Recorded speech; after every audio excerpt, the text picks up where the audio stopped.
መጽሐፍ ቅዱስን በየክፍሉ ማጥናት እንዴት ልብ ያሳርፋል መሰለ። በጣም ደስ ይላል። የዕብራውያኑ ጸሐፊ ምዕራፍ 11 ላይ እነዚህን ሰዎች ያነሳቸዋል። ሁሉንም ሰብስቦ በእምነት ነው የሚላቸው። አቤል በእምነት መስዋዕት አቀረበ፣ ሄኖክ በእምነት ተወሰደ፣ ኖህ ደግሞ በእምነት መርከብን ሰራ። በእምነት ነው። እንግዲህ እምነት በሰዎች አይን ሲመዘን ሞኝነት ነው። እንግዲህ እዚህ አስበው እስኪ ምንም ደመና በሌለበት መርከብ እኮ ነው። እንትን ሞተር አይደለም እያለ ያለው፣ የሆነ ነገር አይደለም እያለ ያለው። አስፋልት ላይ የሆነ ነገር የሚሽከረከር ምናምን ቢሆን ኖሮ መቼም ባህር ዳርቻ መሰራት ያለበትን ነገር ማህል ከተማ ላይ እንጨት እየሰበሰበ ከ100 ዓመት በላይ ለሚሆን ዘመን ሲሰራ መኖር፣ እያንዳንዱ እንጨቶች እያመላለሰ ማለት ነው። ሰው ምን ሊለው ይችላል? በቃ ባህር በሌለበት መርከብ የሚሰራ ሞኝ፣ ደመና በማይታይበት ይህን ያክል የሚሄድ ሞኝ አይደለ? ሞኝ ነው ለነሱ። ግን እምነት ይህንን ተሻግሮ ነው የሚያስበው። የማይታየውን የሚያስረዳ ነው አይደለም? የማይታይ እኮ ነው፣ አይታይም፣ ግን በእምነት መረዳት ይቻላል። ኖህ ይህንን ተረድቶ በእምነት ሰራ። ሄኖክም ልክ እንደዛው ሰው ሁሉ ወደ አንድ አቅጣጫ ነው የሚሄደው፣ ወደ አንድ አቅጣጫ። በቃ ከዛ እሱ ደግሞ ኖ እግዚአብሔር ወደዚህኛው አይደል እየሄደ ያለው፣ በቃ እግዚአብሔር መንፈሱ ወደ ሄደበት ይሄዱ ነበር የሚል ጥቅስ አስታውሳለሁ። ሕዝቅኤል ላይ መንፈሱ ወደ ሄደበት። ሰዎች መንፈሱን አያዳምጡም፣ ማየትም አይፈልጉም። ሰው ነው አይደለም? ያው በአሁኑ ዘመን እነንትና እንደዚህ ብለዋል፣ ኦኬ እነንትና ካሉማ ልክ ናቸው፣ ተከትለ መሄድ። ፓስተር እንትና እንደዚህ ብለዋል፣ እሳቸው ካሉ ከእሳቸው ማን ይበልጣል መሄድ። አረ መንፈሱን ማዳመጥ እኮ ይሻላል። በቃ እግዚአብሔር ወደ ሄደበት ወደዛ ነው የሚሄደው እንጂ ሰው ወደ ሄደበትማ የሰው ጎዳና እኮ በቃ ታየ።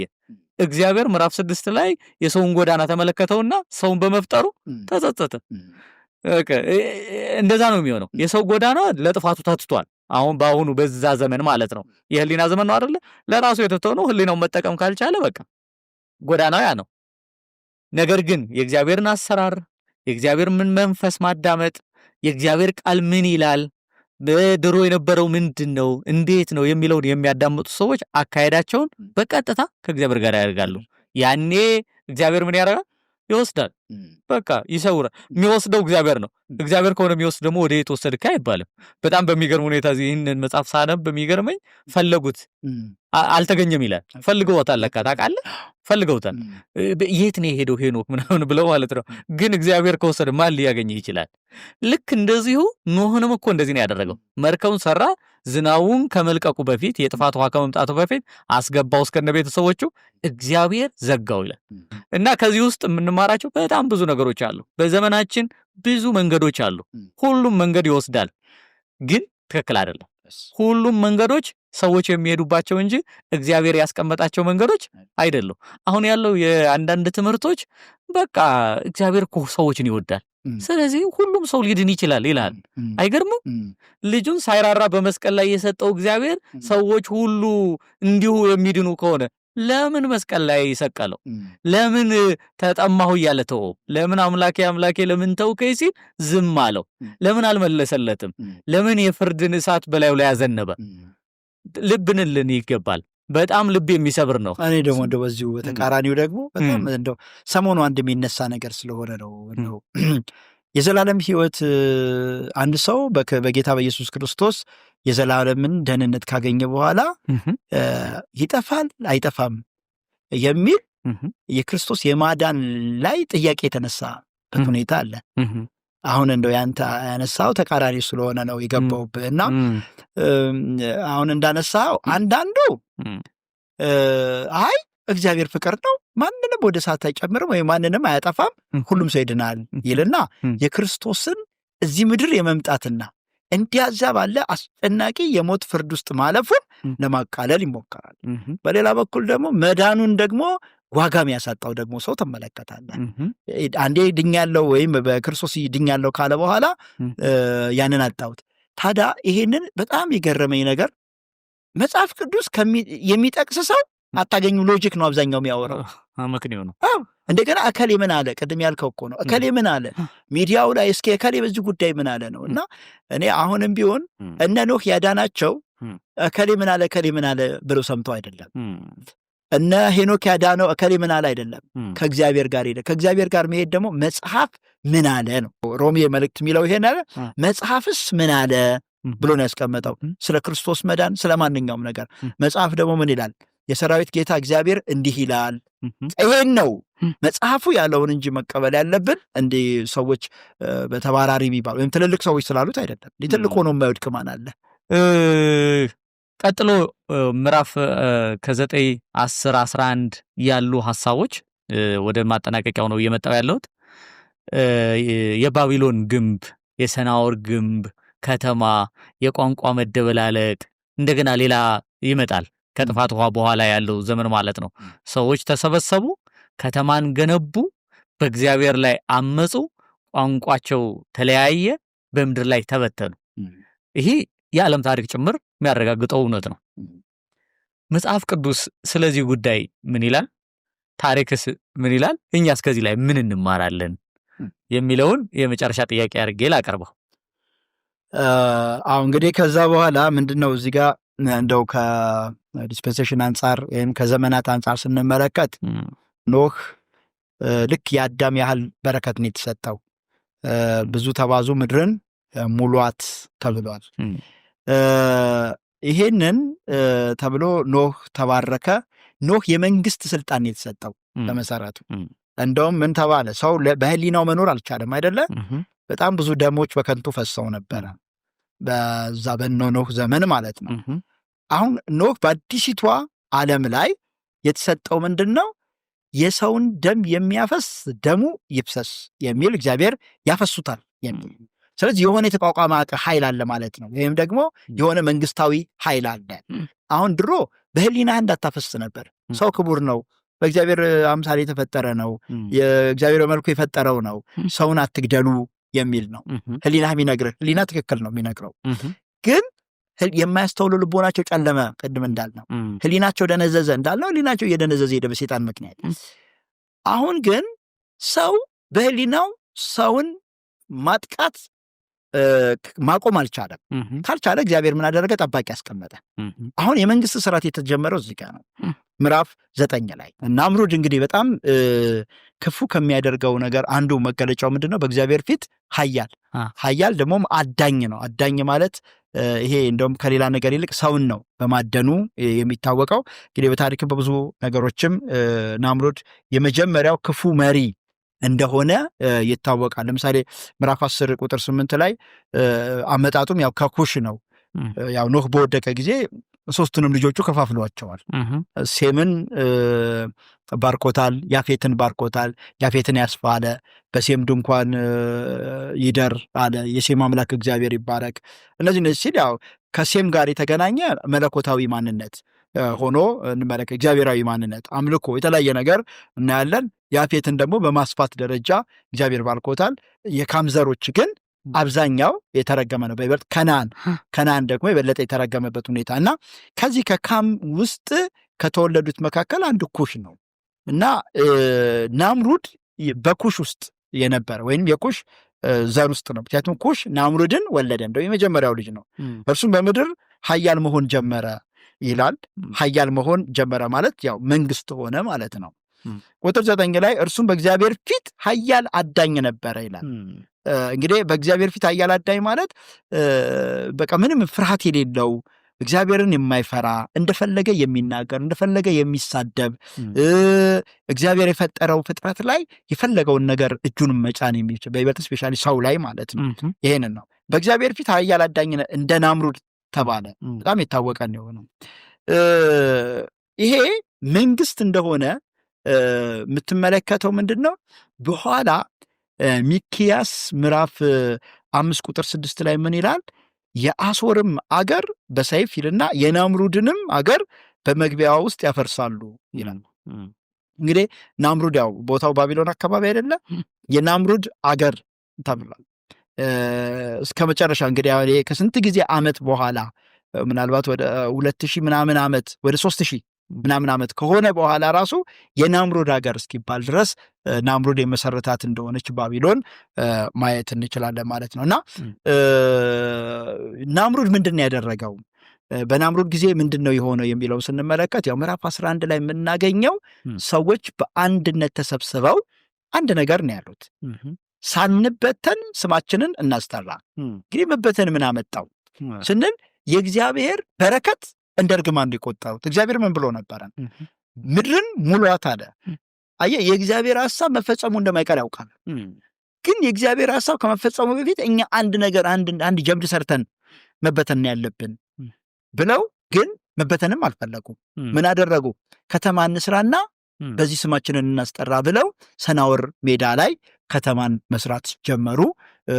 እስከ ሰማይ የሚደርስ ነው። እንግዲህ ይሄ ያው ምንድነው ዓላማው የሚል ስንመለከት ብዙ ነገር ይባላል። እግዚአብሔርን ለመውጋት ነው። ብዙ ነው። ልክ ነው። ሰዎቹ አመፀኞች ናቸው ቶታሊ። ግን አንድ ነገር ግን መረዳት የምንችለው ለምንድን ነው ረጅም እስከ ሰማይ የደረሰ መስራት የፈለጉት ስንል ቅርባቸው ነው ምድር በውሃ የጠፋቸው። በዛን ዘመን የነበሩት ሰዎች ደግሞ ያው የመጨረሻውን ተራራ እንኳን ቢወጡ እንደማያመልጡ አውቀዋል። ስለዚህ ውሃው ከትልልቅ ተራሮች እስከ 7 ሜትር ድረስ ደርሷል። ስለዚህ አሁን ምንድነው እስከ ሰማይ መድረስ የፈለጉት ምናልባት እግዚአብሔርን ለማምለጥ ነው። ምናልባት ከትልልቅ ተራሮች በላይ አድርገው የእግዚአብሔርን ፍርድ ለማምለጥ ዞሮ አጠቃላይ እግዚአብሔርን መቋቋም ነው የፈለጉት። ያለ እግዚአብሔር ከፍ ማለት ነው የፈለጉት።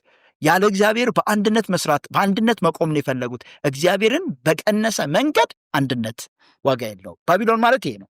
የባቢሎን ትርጉሙ ምንድነው? እዚህ ጋር ነው ያለው። እግዚአብሔርን ቀንሰህ አንድ ሆኖ መቆም የሚል ነው።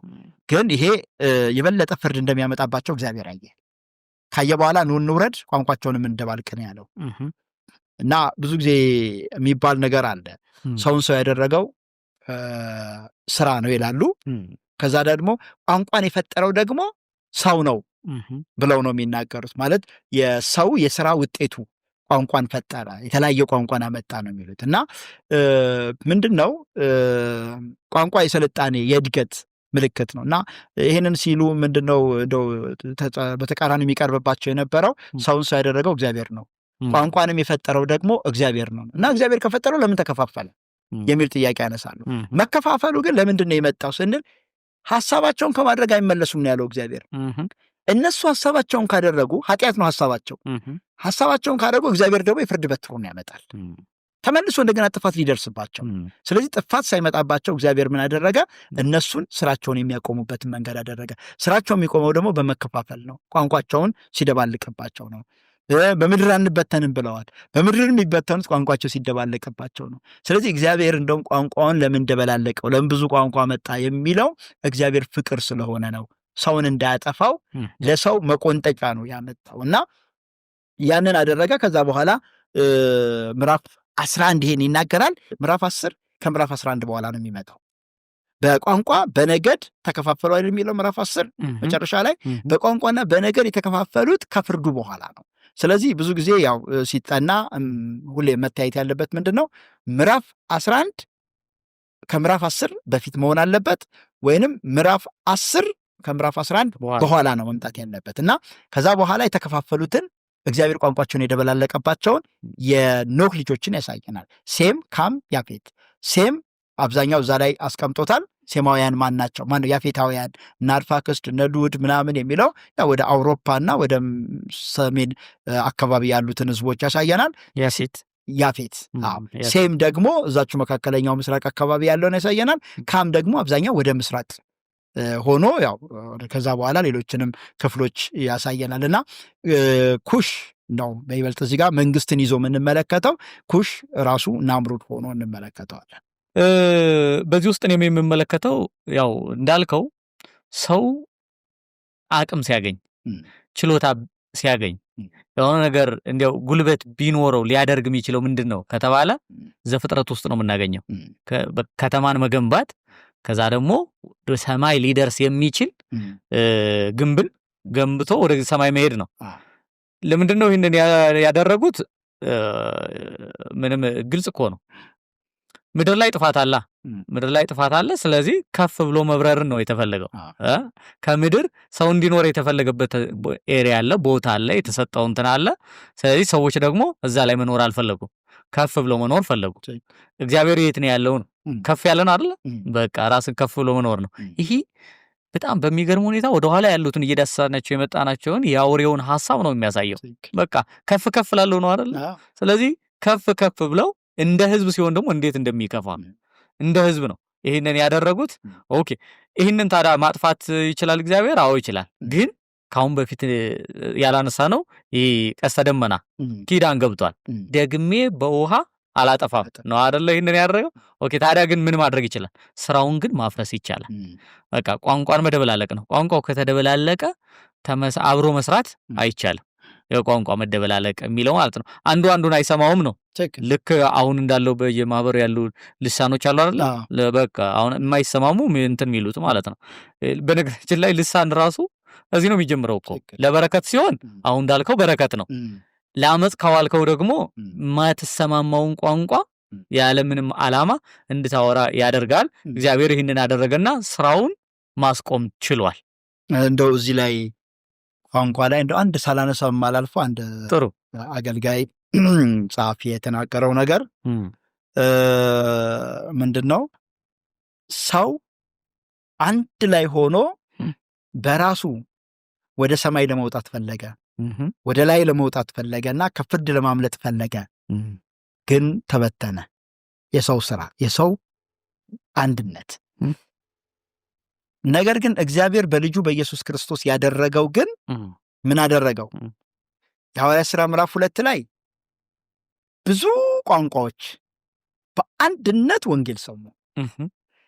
ከዚህ በላይ ደግሞ ራእይ 7 ላይ ከነገድ ከቋንቋ ከወገን ብዙ ህዝቦች መጥተው ነጭ ልብስ ለብሰው ልብሳቸውን በበጉ ደም አጥበው የዘንባባ ዝንጣፊ ይዘው በበጉ ፊት ቆመው ምን አሉ? እግዚአብሔርን ሲባርኩና ሲያመሰግኑ እንመለከታለን። እና ምንድነው የሰው ስራ ሰውን ሲበትነውና ሲያዋርደው፣ የእግዚአብሔር ስራ በክርስቶስ የተሰራው ስራ ግን የተበተነውን እንደገና ሰብስቦ እግዚአብሔር ፊት በክብር ሲያቆመው አያለው ብሎ በጣም ውድ ነገር አቅርበዋል። ውድ ነው። በጣም የሚገርም ነው። እንዲያው ከዚህ ጋር ተያይዞ አሁን ያለው በተለይ ከኖህ የተነሳ ነው አይደለ? በዓለም ዙሪያ ያለው ማህበረሰብ ቅድም እንዳስቀመጥከው። ስለዚህ እኮ ሰዎች በራሳቸው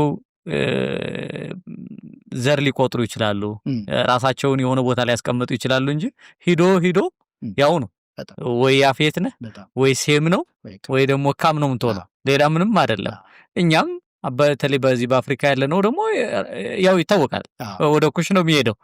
እና በዚህ መካከል አሁን ያለው ያው በክርስቶስ ነገሮች ተቃይረዋል። ዘር የምንቆጥረው የዳግም ከተወለድክ በክርስቶስ ነው የምትቆጥረው።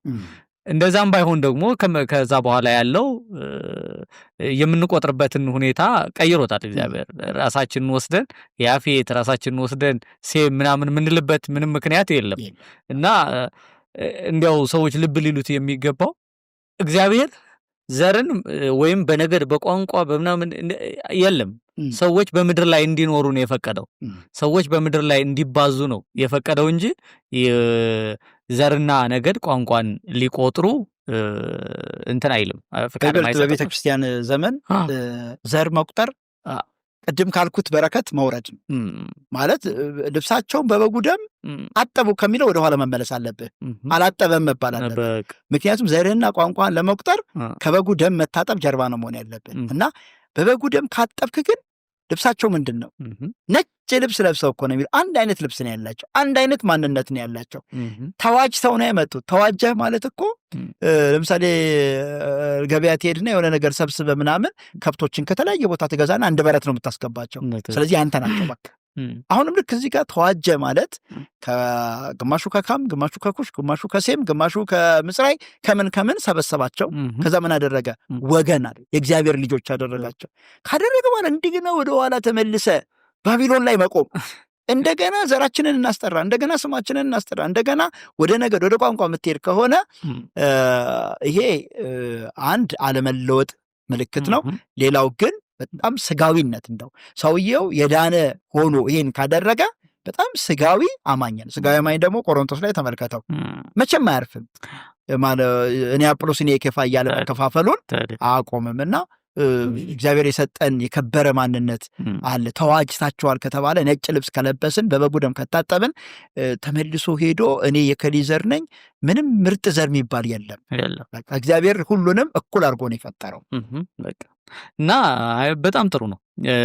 ቋንቋውም ለበረከት ነው የተሰጠን፣ መጠቀም መልካም ነው። ያፌትም ውስጥ እንግባ የትኛውም ቦታ ይሁን እሱም ለበረከት ነው። በየትኛውም የምድር ጫፍ እንኖር እሱም ለበረከት ነው። ኢትዮጵያ ውስጥ መፈጠራችን መገኘታችን ትልቅ በረከት ነው አይደለ? ሌሎቹ እዛ ያሉበት ቦታ ላይ መፈጠራቸው እሱም ሌላ በረከት ነው። እግዚአብሔር በሚገባው እንደሚገባው እንደ አስፈላጊነቱ አድርጓል። ስለዚህ እግዚአብሔር ጻድቅ ነው እያሉ እያመለኩ መኖር እንጂ ሌላ ጥያቄ ማንሳት በዚህ ላይ ቀጥታ ወደ ሰናወር ሂዶ ግንብን እንስራ ወደ ማለት የሚያደርስ ነው። ቅዱሳን ተመልካቾች እስካሁን ድረስ ከምዕራፍ 1 እስከ ምዕራፍ 11 ድረስ በተለያዩ ክፍሎች በተለያዩ ቀናቶች ወደ እናንተ ማድረስ ችለናል። እግዚአብሔር እንደረዳን ለእናንተ የሚያስፈልገውን እኛም የታነጽንባቸውን ጥቅሶች እያነሳን ለማብራራት ሞክረናል።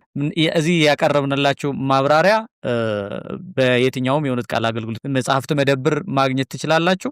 ሆኖም ከማብራሪያዎቹ የበለጠ መጽሐፍ ቅዱስን ዕለት በማንበብ ሁል ጊዜ በማንበብ እነዚህን የከበሩ እውነቶች መረዳት ይቻላልና ወደ መጽሐፍ ቅዱስ ስንመለስ ሁሉ ነገር ማግኘት እንችላለን። ትምህርቶች ሁሉ ከዘፍጥረት ነው የሚቀዱት። ይህንን ትኩረት ለመስጠት ያክል ነው ዘፍጥረት ብዙ ሳምንታትን መሄድ የፈለግነው። ቀጣይ ሳምንት ደግሞ ከምዕራፍ 12 እስከ ምዕራፍ 50 ያሉትን በተለያዩ አባቶች ወይም አብርሃም፣ ይስሐቅ፣ ያዕቆብ በሚባሉት አባቶች መሰረት አድርገን ከፋፍለን ዋና ዋና ሐሳቦችን ለማቅረብ እንሞክራለን። አስተያየት፣ ጥያቄ ካላችሁ በስክሪኑ ላይ በሚቀመጠው ስልክ መደወል ይቻላል። ስክሪኑ ላይ የምናስቀምጠውን የዩቲዩብ ቻናል ደግሞ ሄዶ የምናስቀምጣቸውን ቪዲዮዎች መመልከት ይቻላል። ለተለያዩ ሐሳቦች በመጽሐፍት ቤቶች በተለይ በየክልሉ ያሉ የመጽሐፍት መደብሮች አሉ። እነሱም ጠጋ ብሎ ጥያቄ ማቅረብ፣ መነጋገር፣ መወያየት ይቻላል። በቀጣይ ሳምንት በሌላ ርዕስ ወይም በዚህ መጽሐፍ ተመልሰን እስከምንመጣ ድረስ ጸጋና ሰላም ይብዛላችሁ። ተባረኩ።